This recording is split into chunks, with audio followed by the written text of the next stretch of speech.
Vamos abrir as nossas Bíblias nesse instante, em continuidade ao estudo do livro do Êxodo, como temos feito no capítulo de número 7.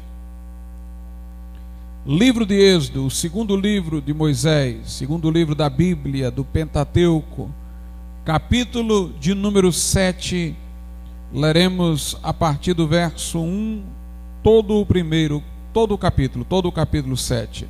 Então disse o Senhor a Moisés: Eis que te tenho posto por Deus sobre Faraó, e Arão, teu irmão, será o teu profeta. Tu falarás tudo o que eu te mandar, e Arão, teu irmão, falará a Faraó, que deixe ir os filhos de Israel da sua terra. Eu, porém, endurecerei o coração de Faraó e multiplicarei na terra do Egito os meus sinais e as minhas maravilhas.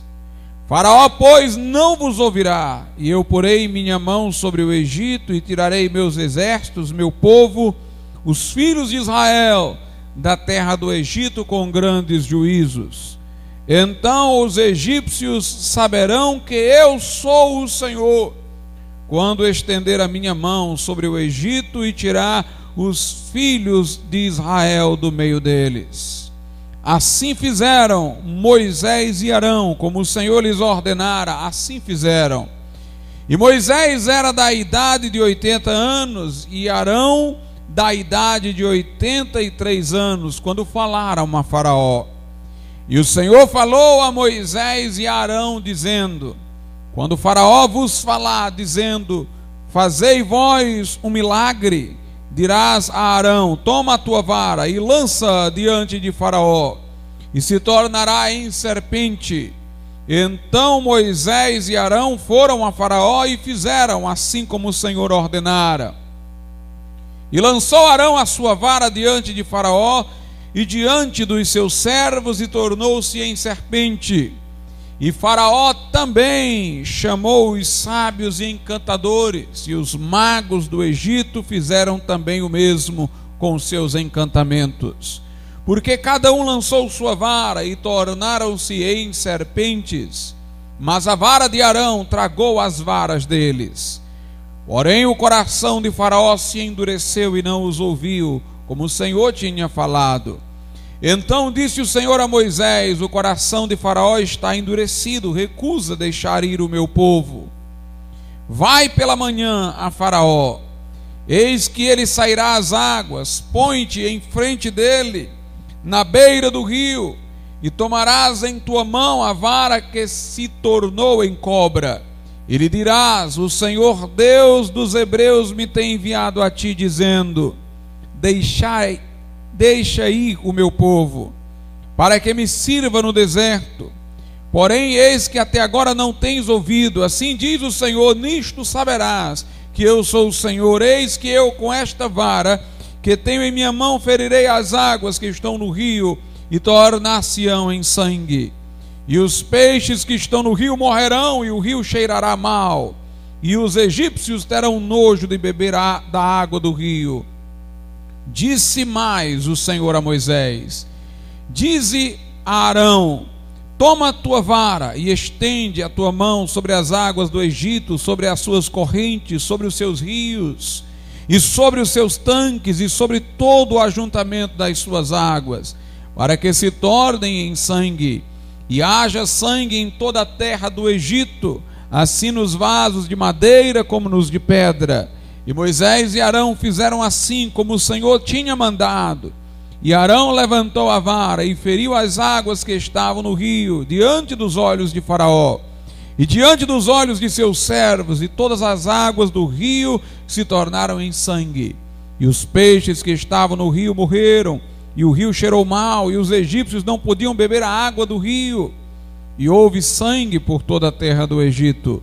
Porém os magos do Egito também fizeram o mesmo com seus encantamentos, de modo que o coração de Faraó se endureceu, e não os ouviu, como o Senhor tinha dito. E virou-se Faraó e foi para a sua casa. Nem ainda nisto, pois seu coração. E todos os egípcios cavaram poços junto ao rio para beberem água, porquanto não podiam beber da água do rio. Assim se cumpriram 7 dias, depois que o Senhor ferira o rio. Podeis assentar.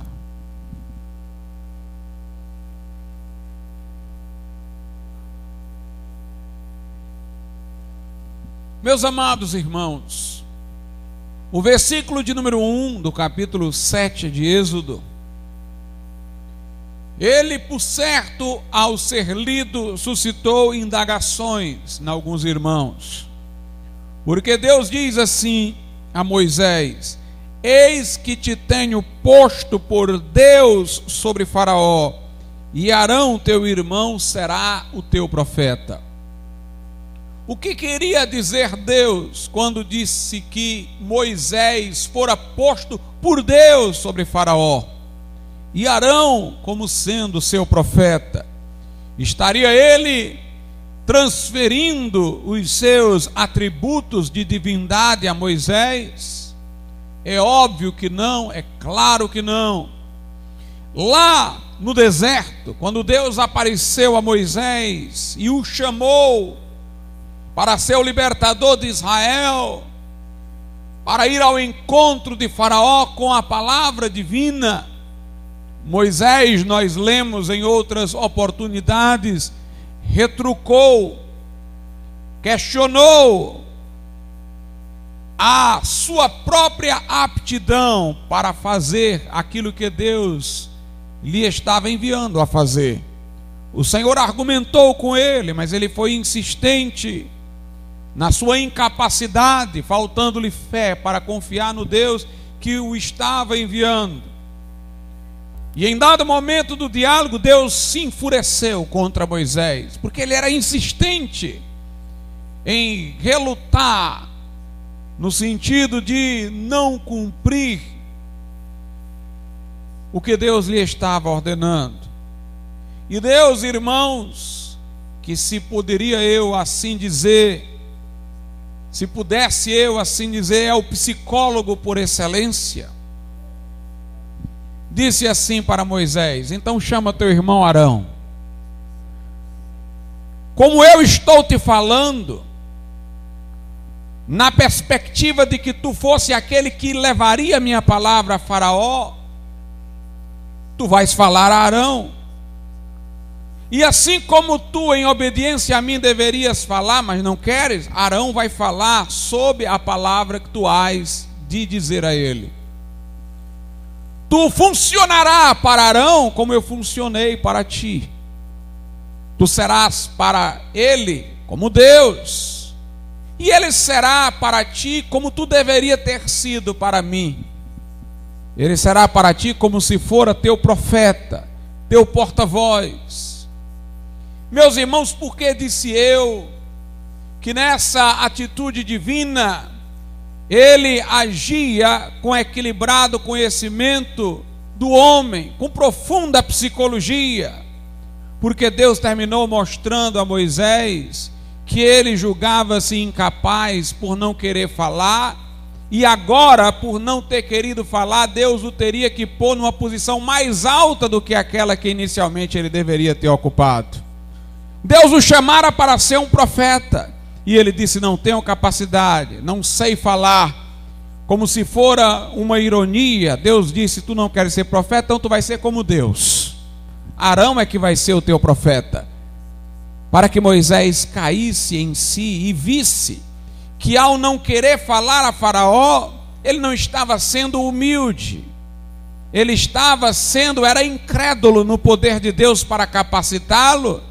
E no final ele obrigava, entre aspas, a Deus a colocá-lo num posto que este sim, ele não deveria julgar-se capaz de ocupar, porque ele seria aquele que falaria a Arão, como se Arão lhe fosse por profeta, e ele fosse Deus.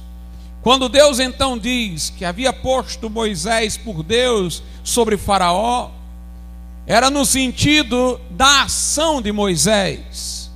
Na verdade, Moisés estava ali com Arão, e ele dizia a Arão: lança a vara. Arão lançava a vara, e ela tornava-se numa serpente. Não era o próprio Moisés que lançava a vara, ele dava ordem, e Arão fazia.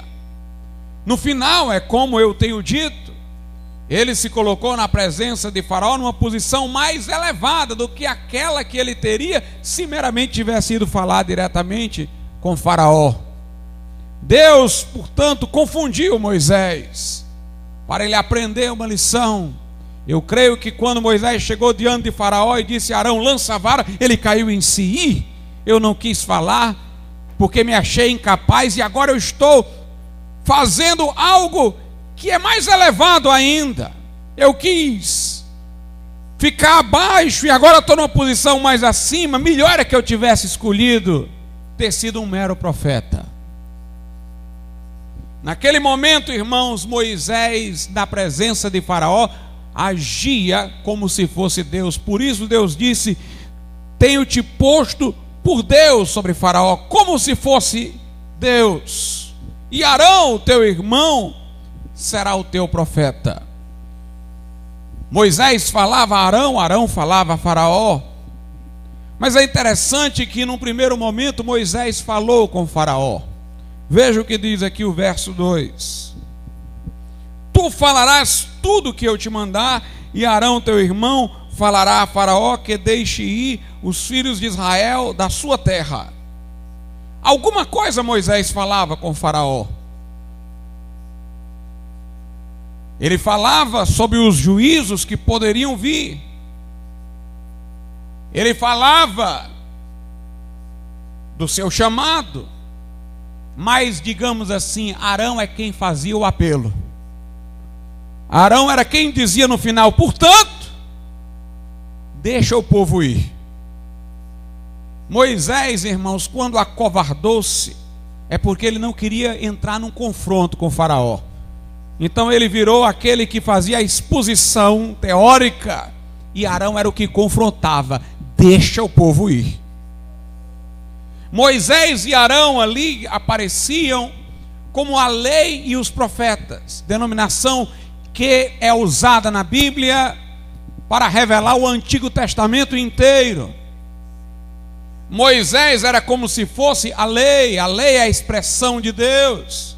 Inclusive, embora Moisés tenha escrito o Pentateuco com registro dos mandamentos divinos, a síntese desses mandamentos, o decálogo, os 10 mandamentos, foram escritos pelo dedo de Deus.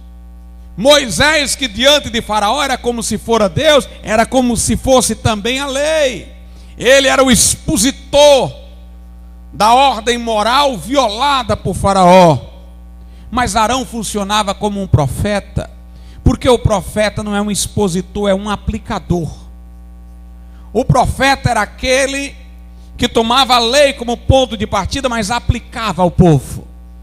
Ele denunciava os pecados específicos que o povo estava cometendo, mostrava a gravidade daqueles pecados à luz da lei, anunciava as maldições de que a lei tratava, convocava o povo ao arrependimento.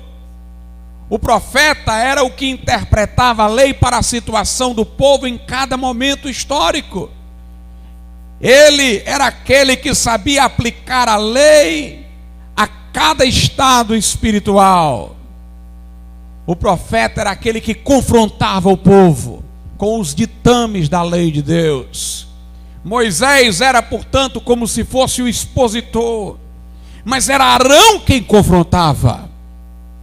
Os dois ali eram como se fossem a lei e os profetas. Ali nós temos uma representação perfeita do conteúdo da mensagem do Velho Testamento. A ordem moral de Deus transgredida pelo homem, a condenação do homem e o chamado ao arrependimento. No caso aqui, o chamado de Arão a Faraó era para que deixasse o povo de Israel ir, porque subjugando o povo, ele atentava contra a lei de Deus, porque ele subjugava o povo escolhido de Deus.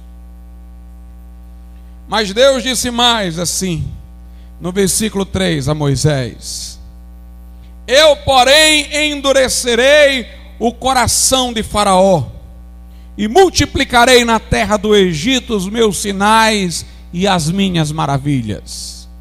Noutro culto, ainda estudando o Êxodo, eu expliquei que Deus não endureceu o coração de Faraó no começo. Faraó, ele próprio endureceu o seu próprio coração, como por várias vezes a Bíblia o diz. Faraó é que estava indisposto para com Deus e para com Israel. Nós lemos que quando Moisés foi falar com ele a primeira vez, ele disse: não conheço o teu Deus e nem vou deixar o povo ir. Nem ele disse: fale-me sobre o teu Deus, nem ele perguntou: por que devo deixar o povo ir? Ele foi logo dizendo: não conheço o teu Deus, não deixo o povo ir. Ele não queria saber sobre Deus. Ele era completamente indiferente às coisas espirituais, não sabia e nem queria saber. Faraó era um homem que se colocou contra Deus, contra o povo de Deus, e não tinha qualquer disposição de deixar o povo ir, isso sem que Deus tivesse feito qualquer coisa em relação a ele para endurecê-lo. Via dele em si endurecimento, essa obstinação pela qual ele próprio era responsável. Quando Moisés falou com ele, a Bíblia diz que ele endureceu o coração. Quando veio a primeira, a segunda, a praga, a terceira, a Bíblia diz, ao final de cada uma, que ele endureceu o seu coração. Lá depois de muitas pragas é que a Bíblia diz: e o Senhor endureceu o coração de Faraó. Na verdade, quando a Bíblia diz que Deus endureceu o coração de Faraó, como tenho explicado aqui, não quer dizer a Bíblia que Deus tenha feito Faraó ficar obstinado contra si. De outro modo, Deus não puniria Faraó, não poderia fazer justamente punir um homem a quem ele mesmo punha contra si. Faraó é que era obstinado, ele não queria deixar o povo ir, nunca quis em momento algum. Mas depois de tantos flagelos vindos sobre o seu povo, o povo do Egito, em dado momento sua estrutura emocional quis se comover, não por amor a Israel, mas por pena do seu povo, por piedade do seu povo. Ele estava querendo ceder, deixar Israel ir, e Deus não alterou a vontade de Faraó em momento algum. Faraó nunca quis deixar Israel ir. Quando eu estou dizendo que em dado instante ele pensou em fazê-lo, foi por causa do seu povo, não por amor a Israel. É porque ele estava se condoendo com a dor do seu próprio povo. Mas nessa hora Deus o fortaleceu emocionalmente. É neste sentido que a Bíblia diz que Deus o endureceu. Uma das palavras possíveis para esta palavra, que se traduz em nossas Bíblias por endurecer, ser traduzida, é fortalecer. Deus fortaleceu Faraó. Inclusive essa fortaleza que Deus deu a Faraó, como noutra oportunidade eu já disse, Deus dá aos crentes também, para o bem.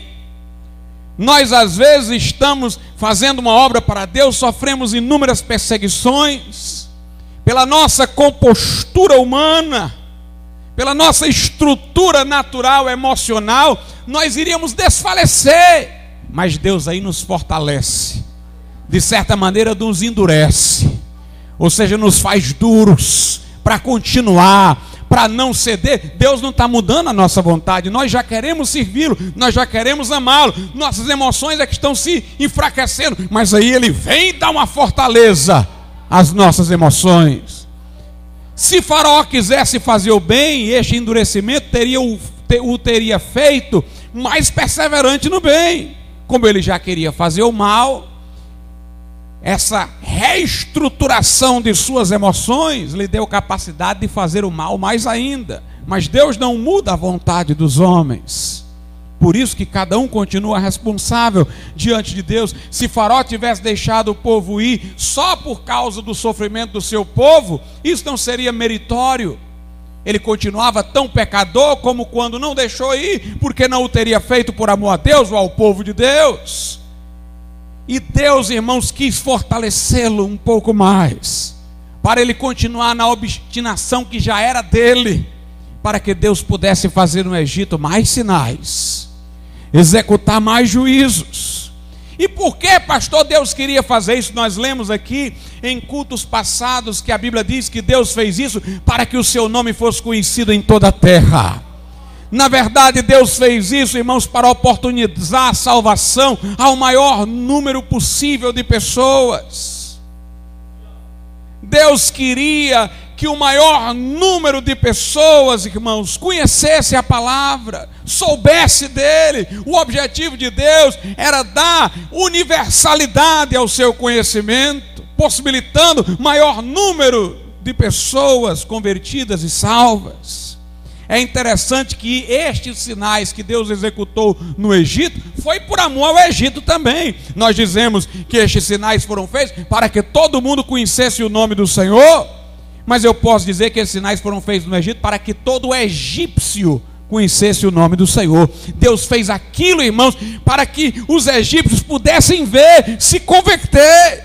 Veja o que a Bíblia diz, versículos 5, 4 e 5. Faraó, pois, não vos ouvirá, e eu porei minha mão sobre o Egito, e tirarei meus exércitos, meu povo, os filhos de Israel, da terra do Egito, com grandes juízos. Versículo 5. Então os egípcios saberão que eu sou o Senhor, quando estender minha mão sobre o Egito, e tirar os filhos de Israel do meio deles.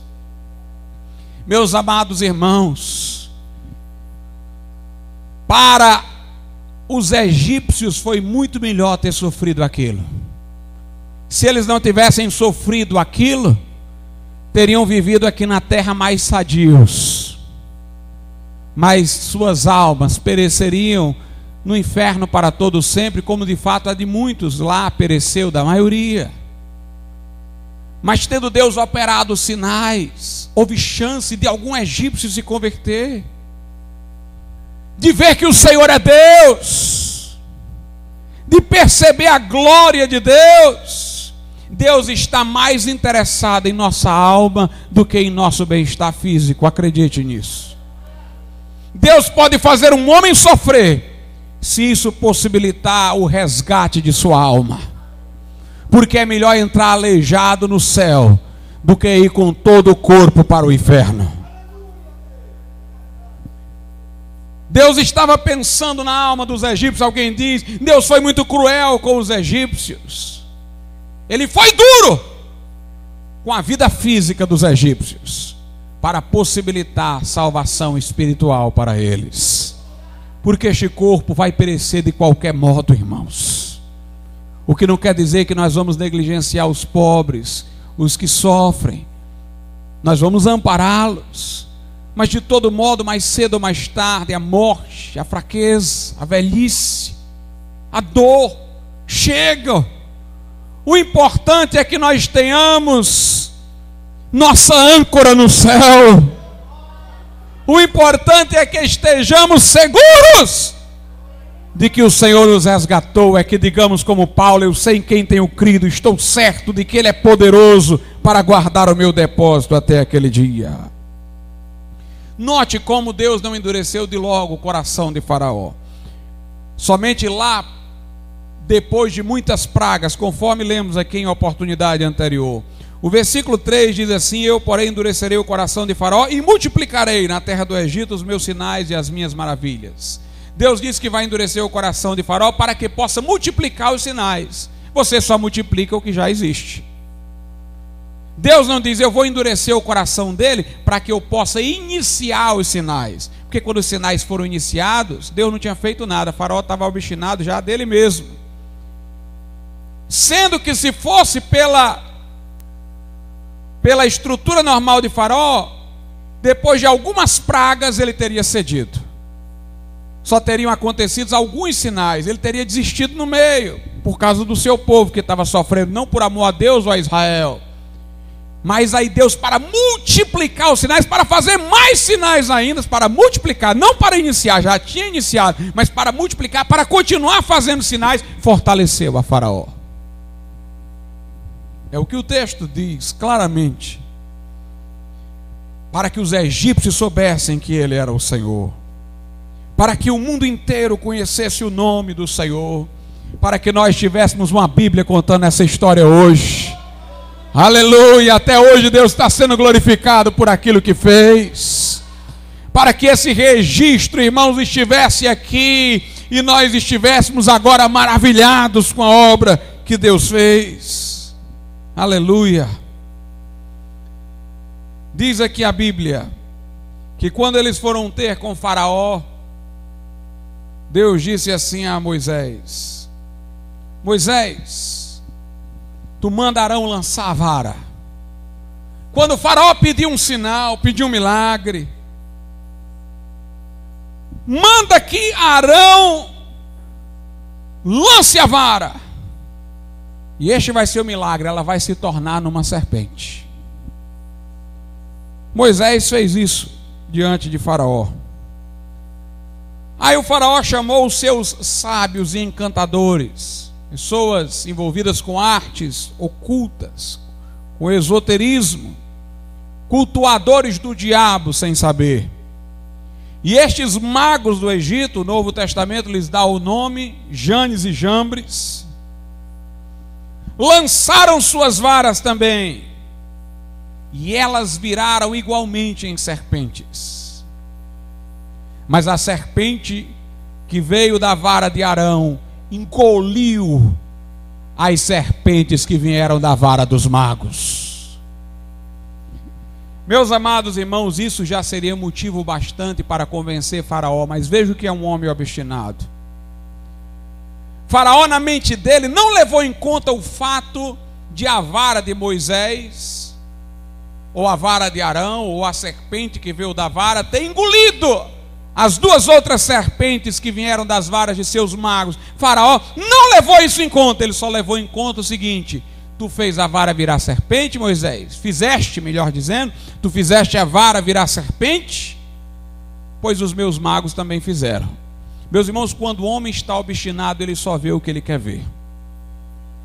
Porque se ele tivesse de coração aberto, o pensamento dele teria sido assim: bem, os meus magos também transformaram varas em serpentes, mas a serpente de Moisés foi mais poderosa. Mas um homem obstinado só vê o lado que ele quer ver. Bem, esse negócio de engolir aí é irrelevante. O fato é que os meus magos fizeram a mesma coisa. Um obstinado só vê o que ele quer ver. Por isso que não há sinal que o convença, porque ele sempre vai arranjar uma explicação. Se alguém é curado miraculosamente, ele vai atribuir algum remédio, ele vai atribuir a uma circunstância especial, no máximo a sorte. Se Deus dá um livramento, ele encontra uma explicação racional. O homem obstinado para crer, irmãos, ele só vê o que ele quer ver. E Faraó não levou em conta o fato de a serpente que veio da vara de Moisés ter engolido as outras duas. Para ele só vinha na mente dele isso: Moisés fez, os meus magos também fizeram, acabou-se. Na sua obstinação, ele só viu o que quis ver. E com essa mera explicação de que o mesmo acontecimento se deu sob o lançar das varas, ele manteve a sua obstinação. Mas eu quero que você repare aqui uma coisa interessante. O diabo, irmãos, ele não faz como Deus faz. Ele faz, o diabo, mas não como Deus faz. Deus faz de uma maneira incomparável. Nicodemos disse para Jesus, quando encontrou-se com ele à noite, Nicodemos diz: ninguém pode fazer o que tu fazes se não for de Deus. Como quem diz: o diabo pode fazer milagres, mas do jeito que tu faz, tem que ser de Deus. Jesus curou um cego de nascença, e alguns disseram: ele tem demônio. E outros replicaram: mas como é que um demônio vai curar um cego de nascença? Nunca se ouviu que um cego de nascença tenha sido curado. Se o diabo pudesse fazer, ele já tinha feito para trás. Mas nunca se ouviu falar nisso. Uma cegueira adquirida, muitas vezes até por interferência diabólica, o diabo pode desfazer. Mas uma deformidade de nascença, só Deus. Deus faz como ninguém faz. E exatamente porque o diabo não faz igual a Deus, o que ele faz não tem a mesma qualidade daquilo que Deus faz, ele tenta vencer pela quantidade. Arão jogou uma vara só e virou uma serpente. Faraó chamou os magos dele, eles lançaram duas, apareceram duas cobras, duas serpentes. O diabo quer vencer pela quantidade, mas Deus é vitorioso pela qualidade. A de Moisés era uma só, mas uma que engoliu duas. Aleluia! Aleluia! 7 é o número da perfeição. 7 é o número de Deus. A besta, irmãos, é um homem. Queria chegar no 7, queria ter a perfeição divina. Aí fica multiplicando 6. É 6, 6, 6. Mas continua 6. Só Deus é 7. Aleluia. O diabo repete o 6 várias vezes para ver se chega no 7. Mas só fica repetindo mesmo. Só Deus é perfeito. Só Deus. Tem na simbologia bíblica o 7. O diabo, irmãos, tem quantidade. Deus tem qualidade. Pastor, há igrejas por aí pregando diferentemente de vocês, condenando até o que vocês pregam. Elas estão cheias. Eu sei. Você não está me dando notícia nova, não. Eu já sabia disso. Eles têm a quantidade, mas aqui nós temos a qualidade da palavra de Deus. Tem templos imensos, tem suntuosidade, programações sociais, entretenimento. Eu estava conversando hoje com a minha esposa e eu estava dizendo para ela: nossa igreja é igreja para quem é inteligente. Me perdoe se eu estou falando de modo arrogante, mas o que eu quis dizer foi o seguinte: aqui quem vem, vem para ouvir a palavra de Deus. Pastor, você é contra diversão? Não. É contra passeio? Não. Mas a igreja não é agência de turismo. Quer passear? Chama 2 irmãos, 3 e passeia. Não é a igreja que tem que organizar o seu passeio. Quer sair para almoçar fora? Chama alguém e tal, e vamos almoçar ali, vamos comer ali fora, e vai. Não é a igreja que tem que organizar o seu almoço fora. Aí tem igreja por aí que é programação social, tudo organizado. Pastor Glauco, a nossa igreja não tem assim um passeio, não tem não sei o que, não tem não sei o que. Eu não sou contra não, irmão, mas isso é para os irmãos organizarem. Não cabe à igreja fazer isso não. A igreja não é Mamãe Noel. A igreja de Jesus é o lugar onde a palavra de Deus deve soar. Aleluia. Com tanto entretenimento em alguns lugares que estão cheios. Muita gente está desviado lá, ou nunca conheceu o evangelho, mas não sai de lá por causa das programações. É um Rotary Club, é um Laios, com nome de igreja. Vão se aglomerar, vão se encher, tem número, tem quantidade, mas eu quero saber se tem a palavra de Deus. Meus irmãos, você pode encontrar sociabilidade, festividades, em qualquer clube social, mas a palavra de Deus só na igreja verdadeira de Jesus Cristo. Jesus diz assim à igreja de Filadélfia: eu sei que tu tens pouca força, eu sei que tu tens pouca força, mas tu não negaste o meu nome e guardaste a palavra da minha perseverança. Aleluia. Nossa preciosidade é a palavra. Nossa preciosidade é a palavra. Lutero disse: o que faz a igreja é a palavra. Se tiver sacramentos, se tiverem programações, mas a palavra estiver ausente, você tem tudo menos a igreja. Mas onde estiver a palavra, aí está a igreja de Jesus. Aleluia. Não é a quantidade, é a qualidade da palavra. Moisés, irmãos, só tinha uma vara, mas a sua serpente engoliu as duas de Faraó. E Faraó endureceu, obstinado, continuou recusando deixar ir o povo de Deus. Veja como Deus não tem responsabilidade nenhuma pela obstinação de Faraó, é dele mesmo. Êxodo 7, 13, 14, porém o coração de Faraó se endureceu, a si mesmo se endureceu, e não os ouviu, como o Senhor tinha falado. Então disse o Senhor a Moisés: o coração de Faraó está endurecido, recusa deixar ir o meu povo. Ó, Deus está dizendo, ele está endurecido. Não foi Deus, não, era de Faraó mesmo aquilo. Versículo 15: vai pela manhã, Faraó, eis que ele sairá às águas, põe-te em frente dele, na beira do rio, e tomarás em tua mão a vara que se tornou em cobra, e lhe dirás: o Senhor Deus dos hebreus me tem enviado a ti, dizendo: deixa ir o meu povo, para que me sirva no deserto. Porém, eis que até agora não tens ouvido. Assim diz o Senhor: nisto saberás que eu sou o Senhor. Eis que eu, com esta vara que tenho em minha mão, ferirei as águas que estão no rio, e tornar-se-ão em sangue.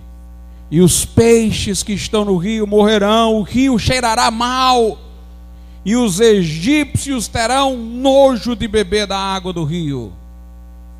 Disse mais o Senhor a Moisés: dize a Arão: toma a tua vara, estende a tua mão sobre as águas do Egito, sobre as suas correntes, sobre os seus rios, sobre os seus tanques, sobre todo o ajuntamento das suas águas, para que se tornem sangue, e haja sangue em toda a terra do Egito, assim nos vasos de madeira como de pedra, nos de pedra. E Moisés e Arão fizeram assim como o Senhor tinha mandado, e Arão levantou a vara e feriu as águas que estavam no rio diante dos olhos de Faraó e diante dos olhos de seus servos, e todas as águas do rio se tornaram em sangue, e os peixes que estavam no rio morreram, e o rio cheirou mal, e os egípcios não podiam beber a água do rio, e houve sangue por toda a terra do Egito. Meus amados irmãos, aqui nós temos um confronto religioso. Moisés era tudo menos ecumênico, irmãos. Aqui era uma verdadeira luta entre duas religiões, a de Deus e a do diabo, a verdadeira e a falsa. De um lado Moisés e Arão, do outro lado os encantadores lá de Faraó. Meus amados irmãos, Deus esmagou a religião do Egito, porque só uma é verdadeira. Quando eu leio aqui Moisés e Arão na disputa com estes encantadores, eu só me lembro, sabe de quê? De Elias com os profetas de Baal no Monte Carmelo. Elias era tudo, menos ecumênico. Os profetas de Baal pulando, saltitando, clamando ao Deus dele para que mandasse fogo, e Elias ironizando. Vai ver que ele saiu, está dormindo, clame mais alto. Moisés no começo, através de Arão, lançou a vara, virou uma serpente. Os encantadores de Faraó, está aí a religião falsa do outro lado, lançam duas varas. A de Moisés engole as duas. Ali, irmãos, começava uma guerra espiritual. Ali começava uma batalha espiritual muito grande no Egito. Nós vamos ver que os magos de Faraó também transformaram a água em sangue. Também. Aliás, se fosse hoje, ficaria logo ecumênico. Ah, rapaz, nós somos do mesmo lado, porque Moisés, lancei a vara, virou cobra. O de Faraó lançou a vara, virou cobra. Eu transformei água em sangue, eles transformaram água em sangue. Tudo é a mesma coisa, mesma igreja. Tem gente aí que diz: católico carismático está falando em língua igual a gente, cantando os hinos igual a gente. Vamos se unir, é tudo uma corra só. Aí se juntam os que dizem adorar somente a Jesus com os adoradores de Maria, de santo, de imagem, de escultura. Eles falam em língua igual a gente, eles cantam o mesmo corinho que a gente. Os magos de Faraó também transformavam água em sangue. Também faziam vara virar serpente, mas não era de Deus. Pastor, lá também acontece milagre. O que define a verdade não é o milagre, é a qualidade espiritual do milagre, é a origem, a fonte. Não vamos nos impressionar com milagre. Eu não me impressiono com milagre, Pastor, aquele homem ali parece ser um enganador, um mercenário, a televisão já o denunciou, mas a gente vê acontecendo milagre, pastor, como é que pode? Tem que ser de Deus. Por que que tem que ser de Deus? Se você estivesse no Egito, ia ver os magos de Faraó transformando água em sangue, ia dizer, tem que ser de Deus. E transformaram igualzinho, fizeram a vara virar cobra igualzinho. Meus amados irmãos, não nos espantemos com milagres, porque surgirão falsos profetas que farão sinais e prodígios, que se possível fora, enganariam até os escolhidos. Muitos me dirão, disse Jesus naquele dia, profetizamos em teu nome fizemos muitos milagres. Ele lhes dirá claramente, apartai-vos de mim, vós que praticais a iniquidade. Eu quero saber se há fruto, pelos frutos se conhece a árvore. Eu quero saber se há santidade, eu quero saber se há fidelidade à palavra do Deus vivo. É interessante que o rio Nilo para os egípcios tinha um significado todo especial. As grandes civilizações do passado nasceram à beira de grandes rios. O Egito foi à beira do Nilo. Este rio era como se fosse a vida do Egito. Até hoje nós dizemos, onde há água, há vida. O rio Nilo que abastecia o Egito era a vida do Egito. Mas Deus o converteu em sangue, que é um símbolo de morte. O que para os egípcios era vida, Deus tornou em morte. Tem gente por aí que nunca aceitou Jesus e diz, eu estou vivendo a vida. Vocês crentes aí, tudo vivendo um negócio aí recuado. Porra, eu é que estou esbanjando, eu é que estou vivendo a vida. Ele não percebe que a água dele já foi convertida em sangue há muito tempo. Ele vai para a festa, cantarola a noite inteira e no outro dia acorda com depressão. O que é vida num dia é sangue no outro. O que é água num dia é sangue no outro. Água convertida em sangue. A vida do incrédulo, até a vida do incrédulo é morte, e até a morte do crente é vida. Porque Jesus disse, aquele que crê em mim, ainda que esteja morto, viverá. A alegria do incrédulo chora, e a tristeza do crente salta de alegria. Meus amados irmãos, o rio Nilo para os egípcios era sagrado, era o pai dos deuses, era um rio divinizado. Mas a vara de Deus tocou aquele rio para calar a religiosidade do Egito. Aleluia! O Nilo era dos deuses pagãos, mas a vara, conforme lemos no versículo anterior, era a vara de Deus. Quando o que era de Deus tocou o que era dos deuses, entre aspas, do Egito, irmãos, os deuses do Egito não aguentaram, a água virou sangue. Aleluia!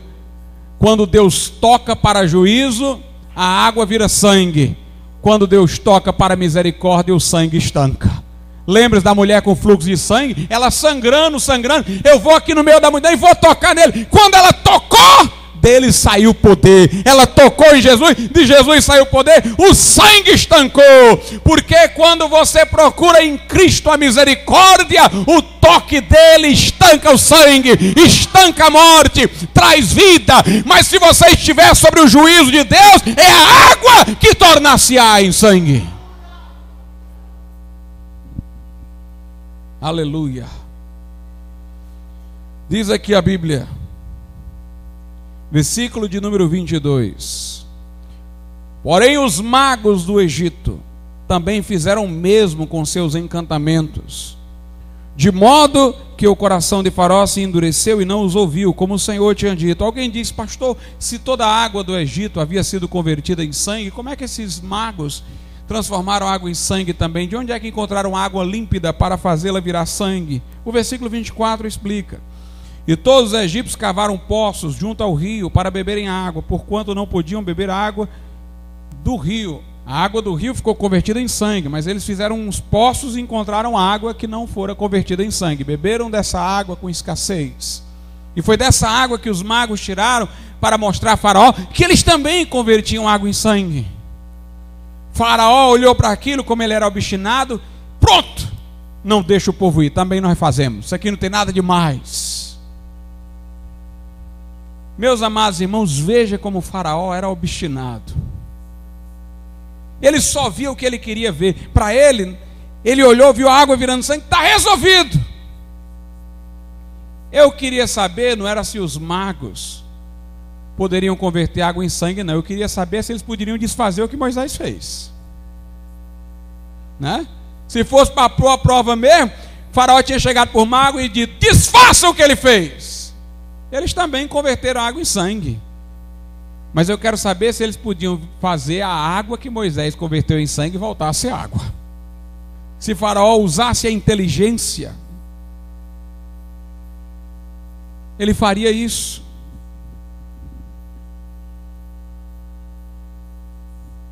Ele diria: desfaçam o que Moisés fez. Mas durou 7 dias, eles não conseguiram fazer nada para desfazer. Podiam converter água em sangue à vontade, só piorava para o egípcio, era menos água. Na hora que eles demonstravam, pedia mais água. Mas eles não poderiam desfazer o que o Senhor havia feito. Aleluia, o nosso Deus é grande. O nosso Deus é poderoso. Os obstinados não veem. Os obstinados não enxergam o seu poder. Mas nós temos que admirar os seus grandes feitos, irmãos. Os céus proclamam a glória de Deus. O firmamento anuncia o seu poder. O ímpio olha para o céu e só vê estrela. O crente olha para o céu e vê o Criador. O ímpio olha para os acontecimentos e vê coincidências. O crente vê providência. O ímpio não vê a mão de Deus. Nós vemos o cuidado de Deus. O ímpio sofre e se ressente. O crente sofre e diz: todas as coisas cooperam para o bem dos que amam a Deus, que são chamados segundo o seu propósito. Com o salmista diz o crente: foi bom eu ter passado por aflição, porque assim eu aprendi a guardar os teus mandamentos. A diferença entre um crente e um incrédulo não são os acontecimentos de suas vidas externos. O crente sofre, o incrédulo sofre. O crente tem boas notícias, o incrédulo tem boa notícia. O olhar do crente é que é diferente. É como o crente vê tudo isso que é diferente. Faraó, irmãos, via só que seus magos faziam o mesmo. Ele não via que a serpente de Moisés engolira as suas duas. Ele não percebera que seus magos não puderam desfazer a água tornada em sangue. Mas o crente vê a glória de Deus. Tenhamos olhos crentes. Vejamos aquilo que o mundo não vê. Atentemos nas coisas que o mundo não percebe, que permanecem para sempre. Vamos ficar de pé. Quando eu disse que essa igreja era inteligente, irmãos, é porque as pessoas não percebem que nessas igrejas recheadas de programação, entretenimento, flexibilidades doutrinárias, tudo isso é feito não por amor às pessoas que estão lá, mas com o fim de manipulá-las, de segurá-las lá. São ovelhas tangidas para um curral. Nós aqui queremos que você esteja aqui por amor à verdade de Deus. Nós não queremos lhe tanger, lhe ludibriar, lhe manipular. Nós queremos que conscientemente você abrace a vontade de Deus para a sua vida. Vamos orar a Deus nesse momento. Querido Deus e Pai, nós te louvamos, nós te agradecemos por tua palavra verdadeira e eficaz em tudo quanto diz, que agora ela produza o seu efeito, alcance corações muito mais do que enquanto dita e pronunciada pôde alcançar. Que agora o teu Espírito desça com toda a sua glória e faça essa palavra criar raízes em cada coração que há aqui, e que o fruto brote para a glória de Deus, em nome do Senhor Jesus, amém.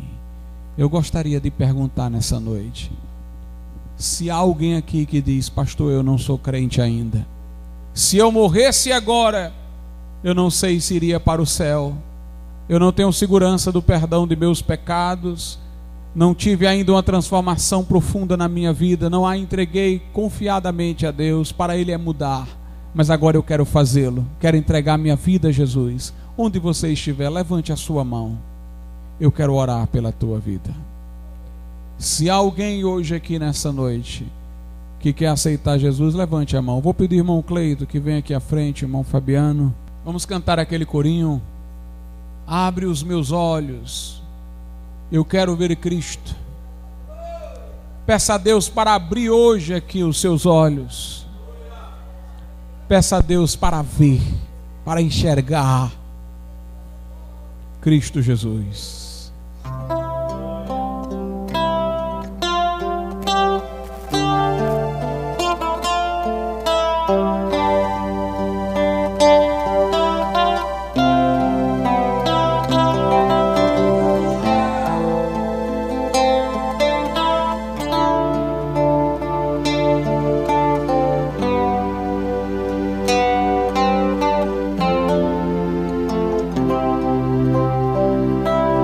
Abre os meus olhos, eu quero ver Cristo, estender minhas mãos em fé e tocar em suas vestes. Abre os meus ouvidos, faz-me escutar-te.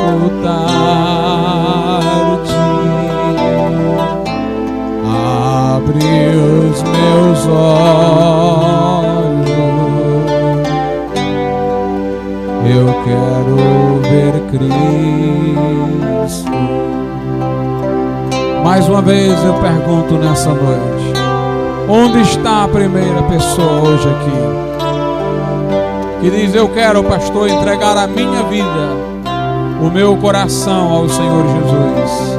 Faça-o nesse momento, como eu aqui no meu lugar estou fazendo. Faça você aí no seu, levante a sua mão e nós vamos orar hoje aqui pela tua vida. Você que ainda não é crente, tome hoje aqui a sua decisão.